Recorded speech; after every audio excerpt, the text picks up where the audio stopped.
comparé aux gens qui habitaient Tel Aviv, je me sens religieuse, alors qu'en France, je me sentais vraiment la hippie mise de côté. Alors que on est tous juifs à la base, c'est dans le sens, ça se choisit pas. Donc, on n'est pas plus juif l'un que l'autre. À chacun de savoir trouver l'endroit où il se sent bien. Ils ont relevé le défi de l'Alia. Alia Story, c'est vous, c'est nous. Salut à tous, bienvenue si vous nous rejoignez. Je vous présente Émilie Branly. Elle est en Israël depuis un an, un tout petit peu plus. Voilà, on est ravis de l'accueillir. Elle a un parcours incroyable. Bonjour Émilie. Bonjour à tous. Merci de m'accueillir. Voilà, on est ravis de vous accueillir parce que vous avez certes fait votre alia, mais ce n'était pas quelque chose du tout de programmé pour vous. Vous êtes une experte en marketing digital. Vous avez beaucoup travaillé dans de très grosses boîtes, on va y revenir. Qu'est-ce qui vous a pris de venir en Israël ? Au début, je suis venue juste pour visiter ma famille et mon premier voyage en Israël, c'était il y a 5 ans. Et c'était mon premier voyage quand j'ai travaillé pour des très grosses entreprises dans l'automobile. Et je me suis rendu compte que j'avais besoin de vacances et je suis venue ici pour 2 semaines et en fait, j'y suis restée 3 mois. Et ça m'a tellement plu que je m'étais dit, bon, un jour, je reviendrai, en tout cas, visiter la famille. Et puis, ce jour est arrivé, c'était en septembre de l'année dernière. Donc, je suis venue pour faire Rosh Hashanah, Kippour, voir la famille, rester un petit peu à Tel Aviv avant de rentrer en France. Et puis finalement, vous avez Mais au final, je suis restée. J'ai fait l'Alia depuis Tel Aviv. Voilà, alors c'est assez étonnant. Bon, il y en a d'autres qui font ce genre de choses, mais bon, vous pouviez vous le permettre parce que vous n'étiez pas salarié, vous étiez freelance, c'est ça ? Exactement. Est-ce que votre travail en tant qu'experte en marketing digital a un lien avec cette alia ? Ou c'est vraiment pour des raisons personnelles que vous avez décidé de venir ici ? Les 5 dernières années, je vivais déjà en dehors de la France parce que je me suis lancé la mission d'être digital nomade. Donc, qu'est-ce que ça veut dire être digital nomade ? Vous êtes Ça veut obligé dire d'expliquer. avoir besoin d'Internet pour faire son travail et pouvoir le faire de n'importe quel endroit dans le monde à partir du moment où on a un ordinateur et une connexion Internet. Donc, étant donné que j'étais experte en marketing social, média et digital, c'est quand même un métier qui se fait à 100% en ligne. Donc, j'ai eu la chance de pouvoir développer mon business tout en voyageant. Et j'ai voyagé un petit peu partout dans le monde, en passant des îles Canaries, à la Thaïlande, à la Croatie, à Singapour, Malaisie, et ainsi de suite. Vous avez fait le tour du monde. Vous nous faites rêver là. Nous qui sommes cloués, voilà, on peut pas cloués au sol, on peut pas du tout bouger, donc ça nous fait rêver. Mais c'est la même chose ici. Mon terrain de jeu c'était le monde et maintenant c'est 500 mètres carrés autour de mon appartement. Ok, alors justement, qu'est-ce qui fait que quand on a voyagé comme ça, quand on a eu beaucoup d'expérience, hein, que ce soit personnelle ou on va dire professionnelle, qu'est-ce qui fait qu'on a envie finalement de poser ses valises à Tel Aviv ? Qu'est-ce qui a été le déclic ? Écoutez, moi je suis pas quelqu'un de très religieuse, mais je suis quelqu'un de très spirituel. Et je suis persuadée que c'est important que l'endroit d'où on vient, qui détermine en fait la couleur de peau, la frisure des cheveux, etc. C'est quelque chose d'important parce que je suis persuadée que la nature, les territoires nous donnent exactement ce dont on a besoin, la saison dont on a besoin, et que la terre nous donne ce dont on a besoin pour vivre. Donc, je me suis lancée dans la folle aventure de faire un test ADN pour savoir d'où je venais et d'où mon sang venait scientifiquement par rapport à mon ADN. Et je me suis rendu compte que j'avais presque 40% de sang qui venait vraiment d'Israël, de tout le territoire qui englobe un petit peu l'Égypte et le Liban, etc. Et je me suis dit, écoute, je vais me lancer la folle aventure de voyager dans le monde entier et surtout d'aller un petit peu dans les territoires où je suis censée appartenir. Donc, j'ai des origines espagnoles, italiennes, grecques, croates, israéliennes, marocaines, tunisiennes, algériennes. Donc, finalement, vraiment le berceau de la Méditerranée. Donc, j'ai commencé à voyager un petit peu partout là-bas. Et quand je suis arrivée en Israël, je me suis sentie bien vraiment partout dans tous mes voyages. J'ai trouvé un endroit où j'ai appris plein de choses, des nouvelles cultures. Je me suis régalée. Mais quand je suis arrivée en Israël, je me suis sentie à la maison. C'était un sentiment comme si j'avais eu une vie antérieure ici, je sais pas. Tout me semblait très familier. Les gens, l'accent, l'humour, le toucher, les odeurs de cuisine, le climat. Je me suis sentie vraiment à la maison et je me suis aussi sentie juive, mais dans une société cosmopolitaine, métropolitaine, où en fait on est tous un peu au lim parce qu'on a tous des religions, des origines différentes. On parle tous plusieurs langues. Et on a tous notre histoire, mais au final, on est tous mélangés ici sous un même chapeau, je dirais. Et je me suis sentie beaucoup plus intégrée dans la communauté, et dite la communauté juive, que les expériences que j'ai eues avec la communauté juive en France. C'est-à-dire Donc que pour moi, je me sens beaucoup plus à la maison ici, quoi. vous avez trouvé l'ouverture d'esprit qui vous manquait par rapport à ce que vous aviez connu dans la communauté juive en France? Je pense que sans parler d'ouverture d'esprit, j'ai découvert quelque chose de différent qui m'a un peu plus sensibilisée et qui m'a permis d'aller creuser un petit peu plus. Et aujourd'hui, comparé aux gens qui habitent à Tel Aviv, je me sens religieuse comparé au niveau de religion que les gens de Tel Aviv pratiquent. Mais au final, je me sens, alors qu'en France, je me sentais vraiment la hippie mise de côté. Alors que on est tous juifs à la base, et dans le sens, ça se choisit pas. Donc, on n'est pas plus juifs l'un que l'autre, on est tous de la même communauté. À chacun de savoir trouver l'endroit où il se sent bien et s'entourer des gens qui lui semblent familiers. Et Tel Aviv, ça a été un petit peu cet endroit pour moi. Alors, vous avez quand même relevé beaucoup de challenges dans votre vie parce que vous avez fait des études en France pendant un certain temps et puis vous avez en parallèle toujours travaillé dans de grosses boîtes. Ça a commencé par Orange, Publicis notamment et ensuite vous avez décidé, c'est-à-dire que vous êtes une fille qui prenait votre destin en main apparemment, décidé de vous mettre à votre compte. Vous étiez toute jeune quand même et d'être freelance pour bosser pour des grosses marques comme on va dire Nissan, L'Oréal ou d'autres, et ça a très très bien marché pour vous. Vous avez appris quoi de ce temps-là, de ces expériences-là? Vous savez, je pense qu'on a plusieurs vies dans une vie. Et quand je suis arrivée à Paris, j'avais 20 ans, j'avais ce rêve de marcher dans les rues de Paris en travaillant pour des grosses marques, en faisant du marketing, en étant influenceuse, en étant invitée à des soirées, etc. Donc, c'était mon rêve et je me suis donné les moyens d'y parvenir en faisant des études, en multipliant les stages, en travaillant nuit et jour. Et ceux qui ont travaillé auprès de moi ces 10 dernières années peuvent le confirmer, parce que ça se fait pas tout seul non plus. Et je me suis sentie très épanouie professionnellement. Mais à un moment donné, je me suis rendu compte que j'avais oublié de faire les choses qui étaient très importantes dans la vie, c'est-à-dire les basiques.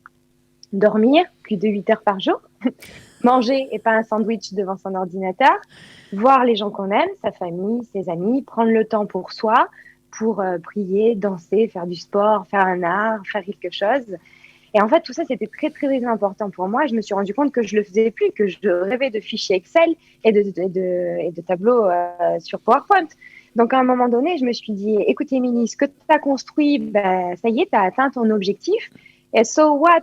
Tu gagnes bien ta vie. Tu as monté ta propre entreprise. Tu as eu même des employés.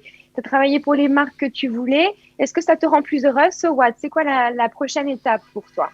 Et je me suis dit, voilà, la prochaine étape pour moi, c'est de prendre du temps pour moi, de réfléchir à mon futur, de me construire en tant que femme, en tant que personne. On a tous des blessures qu'on a besoin de guérir. Donc, je suis partie mettre face à mes propres limites dans ce périple de digital nomade. J'ai beaucoup lu, je suis retournée à l'école, je me suis rechallengée. J'ai été dans une école de coaching, d'ailleurs à Tel Aviv.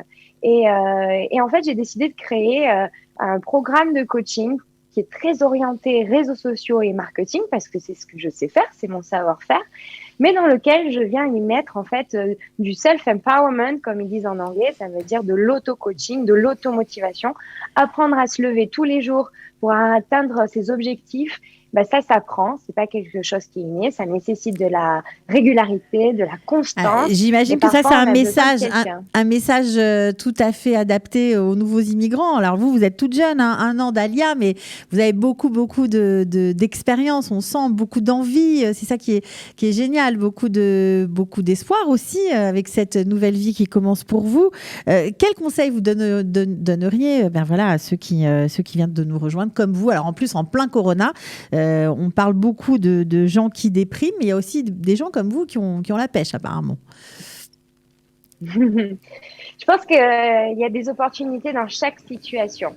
Et on est les seuls à vraiment décider la manière dont on voit notre vie. On est les seuls responsables de nos pensées. Et parfois, on peut se rendre compte qu'on a certaines peurs, certaines angoisses, certaines pensées limitantes qui vont nous empêcher de faire certaines actions, de prendre en main notre vie et de passer à l'action. Je pense que les gens qui sont déjà passés à l'action, qui ont décidé de changer de vie et d'arriver ici, ils peuvent déjà se féliciter parce que c'est un beau départ, quoi, c'est un nouveau départ, comme on dit, qui arrive, mais ils repartent pas de zéro.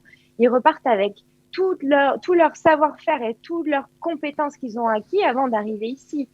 Donc, à eux de savoir piocher dans ce dont ils sont doués, de découvrir ce qu'ils ont envie de faire, leurs talents, de chercher une sécurité financière, une sécurité sociale, économique, de construire petit à petit leur nid, comme on dit, mais surtout d'être patient parce que ça ne se fait pas en un jour et l'intégration prend du temps. Donc, il faut apprendre la langue, il faut s'entourer de locaux, il faut participer à des événements locaux, il faut s'intéresser, il faut lire la presse, l'actualité. Qu'est-ce qui vous aide à vous? Qu'est-ce qui vous aide à vous personnellement à vous intégrer parce qu'un an c'est court et puis il y a beaucoup d'événements qui ont été annulés en raison voilà des restrictions sanitaires. Qu'est-ce qui vous a aidé à vous? Moi, je suis quelqu'un qui a beaucoup voyagé. Et quand je voyage, je m'entoure pas beaucoup de Français généralement. Donc, quand je suis arrivée ici, tout de suite, je me suis entourée de locaux. Que ça soit grâce à mes activités extrascolaires, donc je suis danseuse, donc grâce à mes cours de danse, à l'école de danse où je vais, j'ai pu rencontrer plein de personnes qui partageaient mes centres d'intérêt communs, avec qui j'ai tissé des relations parce que là où on rencontre ses meilleurs amis, c'est là où on partage des intérêts. Donc si demain vous aimez faire de la musique ou de la chasse ou de la pêche ou je sais pas quoi, bon, je déconseille la chasse parce que je suis végétarienne. Mais si vous avez un hobby, à vous d'aller l'explorer, de vous entourer de personnes qui aiment faire ça aussi. Aujourd'hui, même avec le corona, on a quand même la possibilité de faire des sorties outdoor, d'aller faire des randonnées, d'aller découvrir. On a un pays qui est magnifique, donc il y a plein de choses qu'on peut faire. Donc vraiment s'entourer de gens qui partagent les mêmes centres d'intérêt que vous, s'entourer aussi de personnes de différents cercles sociaux, parce que ça va vraiment moi, ça m'aide beaucoup. J'ai autant des étudiants que des avocats, que des architectes, que des hippies de Florentine. Je veux dire, plus je m'entoure de diversité, plus j'arrive à comprendre la ville et à comprendre comment Tel Aviv fonctionne. Voilà, Parce que donc Tel Aviv, c'est ça en fait, la diversité. Tel Aviv, c'est une ville cosmopolite, on va dire. Ça, c'est clair. Il y a beaucoup de gens totalement différents. Alors, on va juste devoir conclure malheureusement, mais en tout cas, c'est vrai que ça nous donne beaucoup de pêche de vous entendre, franchement. Qu'est-ce qui a été, on va dire, le moment qui vous a le plus bouleversé ici, ou la chose qui vous a fait vous dire, vraiment, je suis vraiment à ma place? Oh là là, quand je suis arrivée, tous mes amis israéliens me disaient At Tayeret, At Tayeret. Toi, t'es une touriste. Toi, t'es une touriste. Et je leur disais mais non, je suis pas touriste. Je suis en train de faire les papiers pour faire l'Alia. Ils me disent non, mais pour l'instant, t'es une touriste parce que tu parles pas hébreu. T'es avec nous et tout, mais t'es encore une touriste. Tu pourras jamais enlever que t'es pas tabarite. Et je dis bon, il va falloir que je l'accepte. Et puis, quand j'ai commencé l'Ulpan, au troisième cours, la prof, elle dit OK, Émilie, lo tayeret. Émilie, ola hadasha. Et elle dit les kulam, orchestra. Émilie, yo lo tayeret. Émilie, ola hadasha.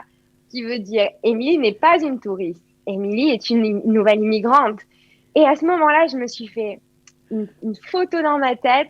Et j'ai vu ces 18 étudiants en Ulpan avec leur masque coronavirus qui disaient « Émilie, tu n'es plus touriste, tu es officiellement la Hanacha, tu commences l'hébreu et c'est là où tu commences à prendre ta place et tu es au bon endroit, au bon moment. » Voilà. C'est magnifique, vraiment très beau, très émouvant.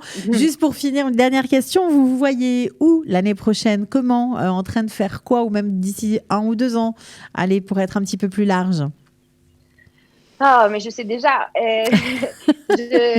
J'aimerais beaucoup apporter mon savoir-faire en marketing à toutes les startups et à toutes les entreprises israéliennes qui sont pleines d'idées débordantes et innovantes, à travailler avec tous les entrepreneurs et tous les artistes israéliens qui ont envie d'utiliser mes compétences et mon savoir-faire pour justement faire la différence. Aujourd'hui, avec le coronavirus, c'est le moment d'aller sur les réseaux sociaux, d'orchestrer une communication, de trouver le courage d'aller montrer sa tête parce que c'est pas facile, à part pour faire des selfies, on va oublier les selfies. Mais voilà, professionnellement, c'est important de savoir utiliser ces plateformes-là. Donc, moi, mon objectif, c'est d'aider un maximum d'entrepreneurs à développer leur business et à créer un monde meilleur avec des produits que j'aurais choisis, avec des vibes que j'aurais choisis et des belles entreprises. Eh bien, écoutez, on vous souhaite vraiment ardemment de réussir, de continuer d'avoir autant d'enthousiasme. Ça nous fait du bien, ça nous fait plaisir. Et je suis sûre que vous allez aider de nombreuses personnes, en tout cas en Israël. Bienvenue à vous, voilà, et longue vie ici. Merci beaucoup. Pour tous ceux qui veulent essayer d'en savoir un petit peu plus sur ce que je fais, je mets à disposition pour tous les écouteurs, les auditeurs de Kalita, 15 minutes de coaching téléphonique gratuit.